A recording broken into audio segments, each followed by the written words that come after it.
హనుమాను గురుదేవులు నాయద పలికిన సీతారామ కథ నే పలికద సీతారామ కథ.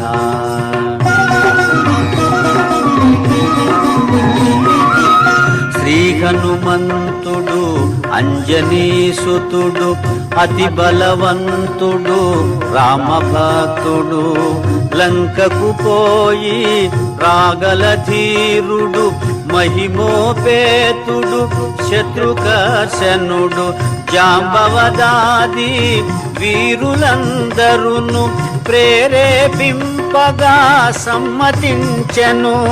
లంకేశ్వరుడు అపహరించిన జానకి మాత జాడ తెలిసి కొన్నా. తన తండ్రి